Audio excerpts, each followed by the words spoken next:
इसलिए मैं ये कह सकता हूं, खड़गे साहब, राहुल गांधी जी और तमाम जो साथी बैठे हमारे, इन सब की राय लेकर के हम लोगों ने तय किया है इस चुनाव में अगले मुख्यमंत्री चेहरे के रूप में तेजस्वी यादव जी को हम लोग सपोर्ट करते हैं। मैं इस वक्त पटना के मौर्या होटल में मौजूद हूँ। यहाँ पर अभी संयुक्त press conference, joint press conference खत्म हुआ महागठबंधन का। इस प्रेस कॉन्फ्रेंस में कांग्रेस पार्टी के दिग्गज नेता और राजस्थान के पूर्व मुख्यमंत्री अशोक गहलोत ने ऐलान किया कि महागठबंधन की तरफ से मुख्यमंत्री के चेहरा तेजस्वी यादव होंगे।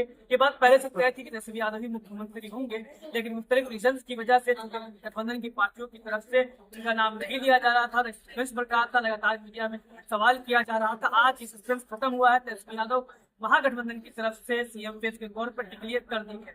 इसी तरीके से मुकेश सहनी लगातार कह रहे थे कि मैं डिप्टी सीएम का चेहरा रहूंगा, उनको भी डिप्टी सीएम के चेहरा के तौर पे आज अशोक गहलोत ने महागठबंधन के प्रेस कॉन्फ्रेंस में डिक्लेयर कर दिया है। पिछली मरतबा इसी मौर्या होटल में 2020 के विधानसभा चुनाव से पहले जब प्रेस कॉन्फ्रेंस था, मुकेश सहनी को डिप्टी सीएम के तौर पर डिक्लेयर नहीं किया गया था। वो उठ खड़े हुए थे, यहीं से उन्होंने गठबंधन तोड़ दिया था और जाकर भाजपा और एनडीए के साथ उन्होंने चुनाव लड़ा था। इसका नुकसान कहीं ना कहीं महागठबंधन को हुआ था। इस चुनाव की दूसरी अहम बात ये रही है कि इसमें आईपी गुप्ता की पार्टी ऑफिशियली महागठबंधन का हिस्सा बन गई है। जो आईआईपी पार्टी उनकी पांच समाज की है, 3 सीट करीब उनको दिया गया है जो उनके सिंबल पर उनके कैंडिडेट उतरेंगे और करीब 4 कैंडिडेट ऐसे होंगे जो आरजेडी और कांग्रेस के सिंबल पर चुनाव लड़ेंगे। कई सीटों पर फ्रेंडली फाइट जो आरजेडी, सीपीआई और कांग्रेस के बीच में हो रहा है, उसको लेकर के कुछ क्लियर यहाँ पर नहीं किया गया। पंकज भट्टाचार्य उस सवाल पर फंसते हुए नजर आए। उन्होंने कहा कि इन चीजों को बाद में सही कर लिया जाए। जबकि खबर आ रही है कई सीटों पे बात आपस में बन गई है। कई सारे प्रत्याशी सीपीआई के कांग्रेस के, कई राजद के पीछे हट रहे हैं, वो चुनाव नहीं लड़ेंगे और कम से कम सीटों पे फ्रेंडली मामला होने जा रहा है। इस चुनाव में इस प्रेस कॉन्फ्रेंस में अहम बात ये रही कि लगातार बात हो रही थी कि दलित और मुस्लिम समाज से भी मुख्यमंत्री का चेहरा होगा।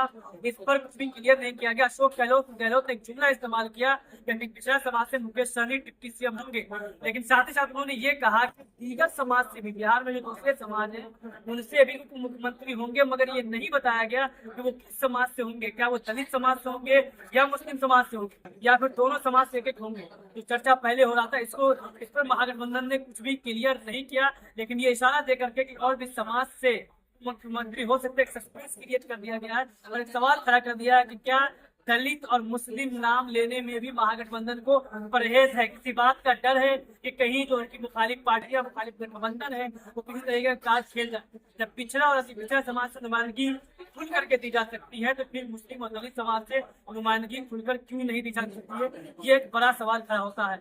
कई सारे वादे भी किए गए जिसमें गैस सिलेंडर पास करने का ऐलान हुआ है। अब देखते हैं कि आने वाले दिनों में क्या मुकम्मल मैनिफेस्टो महागठबंधन की तरफ से सामने आता है और जिस तरीके से सीएम और सहनी को डिप्टी सीएम किया गया है, उसका क्या असर चुनाव पर पड़ता है। इसलिए मैं ये कह सकता हूं, खड़गे साहब, राहुल गांधी जी और तमाम जो साथी बैठे हमारे, इन सब की राय लेकर के हम लोगों ने तय किया है इस चुनाव में अगले मुख्यमंत्री चेहरे के रूप में तेजस्वी यादव जी को हम लोग सपोर्ट करते हैं। जो एक नौजवान है, लंबा फ्यूचर है इनके साथ में, और मेरा अनुभव से मैं कह सकता हूं जिसका लंबा फ्यूचर होता है पब्लिक उनको साथ देती है। ये नौजवान है, कमिटमेंट रखते हैं। पिछली बार भी जो स्लोगन दिए थे, नौकरी के दो या कोई दो, या जो वादे किए थे उसमें खरे उतरे। ये ऐसा व्यक्तित्व आपके सामने नौजवान के रूप में आया है। सोच समझ के सबने फैसला किया है। ये नेता के रूप में उतरंग मैदान में राहुल गांधी जी ने मिलकर जो यात्रा करी थी, बड़ा इम्पैक्ट है। आने वाले वक्त में इनके अलावा राहुल जी भी आएंगे और नेता आएंगे, प्रियंका जी भी आएगी, सब नेता आएंगे और हम सब जो बैठे स्टेज पर सब मिलकर संकल्प किए हुए हैं कि जो हालात देश के हैं, देश हित के अंदर और देश चाहता है उसके अनुसार हम चाहेंगे कि बिहार में ये जो लंबे समय तक नीतीश कुमार जी रहे हैं सत्ता में, अब कुछ कर नहीं पा रहे। अब तो हम पूछना चाहते हैं अमित शाह जी से, इनकी पार्टी के अध्यक्ष जी से, क्या बताइए हमारा नेता तो हो गया तेजस्वी यादव, आपका नेता कौन है बता दीजिए। इससे काम नहीं चलेगा कि नीतीश कुमार के नेतृत्व में चुनाव लड़ा जाएगा। अगला मुख्यमंत्री का उम्मीदवार आपका कौन है ये उनको बताना पड़ेगा, ये हमारी मांग है। और मांग क्यों है?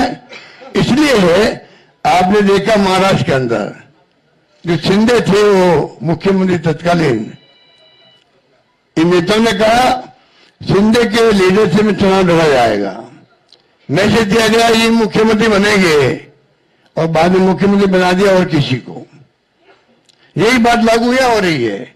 अमित शाह जी आए, कहते चले गए हम चुनाव के बाद में तय करेंगे मुख्यमंत्री कौन बनेगा हमारा, पर नीतीश कुमार के नेतृत्व में चुनाव लड़ा जाएगा। तो महाराष्ट्र का एग्जाम्पल सबके सामने है। इसलिए मैं इतना कहना चाहूंगा कि चुनाव में हम लोगों ने सोच समझ के तेजस्वी जी को घोषित किया नेता। साथ में सबकी राय बनी है कि जो हमारे अन्य पिछड़ा वर्ग के साथी हैं, मुकेश सहनी जी, जिनको आप सब जानते हैं, मुकेश सहनी जी, जो एक संघर्ष करते हुए यहां तक पहुंचे हैं, अपनी पार्टी बनाई है, अपनी अकल होशियारी से, अपनी मेहनत से बनाई, कि जो हमारे अन्य पिछड़ा वर्ग के साथी हैं, मुकेश सहनी जी, जिनको आप सब जानते हैं, मुकेश सहनी जी, जो एक संघर्ष करते हुए यहां तक पहुंचे हैं, अपनी पार्टी बनाई है, अपनी अकल होशियारी से, अपनी मेहनत से बनाई है, गरीबों के मसीहा के रूप में, अपनी कौम के मसीहा के रूप में उभर के आए हैं। ऐसे नौजवान को हमने तय किया है वो उप मुख्यमंत्री होंगे। साथ में इसके साथ में जो आपके यहाँ बहुत सारे समाज भी हैं, सामाजिक इक्वेशन अलग तरह की है, तो जो अन्य सामाजिक वर्गों के लोग हैं उनमें से मुख्यमंत्री और बनाए जाएंगे, उप मुख्यमंत्री और बनाए जाएंगे। यही बात है कि मैं अपनी बात समाप्त करता हूं। धन्यवाद। शुक्रिया।